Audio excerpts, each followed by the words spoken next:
د افغانستان اسلامي امارت ځواکونو ته د تیارسۍ امر. د ملي دفاع سرپرست وزیر ملا یعقوب مجاهد خپلو ځواکونو ته د تیارسۍ امر وکړ. سلام، ستړي مه شئ، وخت مو په خیر. پام وکړئ د نن ورځې تازه خبر ته. د ملي دفاع سرپرست وزیر ملا یعقوب مجاهد خپلو ځواکونو ته د تیارسۍ امر وکړ. د ملي دفاع سرپرست وزیر ملا یعقوب مجاهد وایي چې په هیڅ صورت به چاته اجازه ورنه کړي چې یا واخان سرحدي سیمې ته داخل شي او یا هم د واخان سرحدي سیمه د خپل ځان وبولي. نوموړي زیاته کړې چې واخان سرحدي سیمه او د واخان دهلیز د افغانانو ملکیت او له دې لارې د هر قسم ګټې اخیستنې حق یوازې افغان دولت لري. نوموړي وروسته له هغې یا د څرګندونې کوي چې په رسنیو کې ګنګوسې خپرې شو چې د پاکستان پوځ د واخان سرحدي سیمې ته داخل شوی او غواړي چې یا د سرحدي سیمه تر خپل کنټرول او پوښښ لاندې راولي.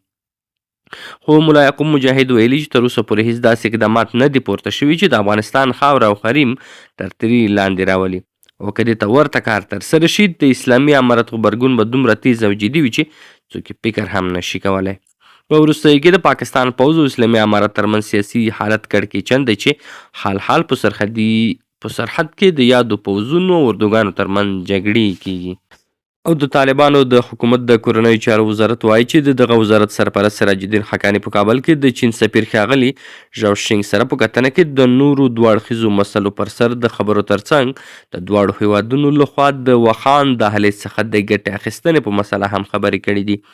د دغه وزارت ویان عبدالمتي کاني د دوشنبې په ورځ ناوخته د ډسمبر په 10 د ایکس په ټولنیزه شبکه کې د دې کتنې په اړه ویلي چې دواړو لوریو د دواړو اړخیزو همکارۍ پر لا پیاوړتیا او په دې برخه کې د عملي ګامونو پر اړتیا باندې ټینګار کړی دی.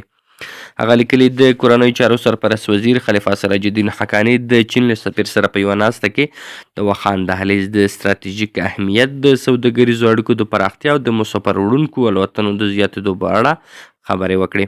په دې لیدنه کې د دواړو لوریو د دواړو اړخیزو همکارۍ پر لا پیاوړتیا او د عملي ګامونو پر اړتیا ټینګار وکړ.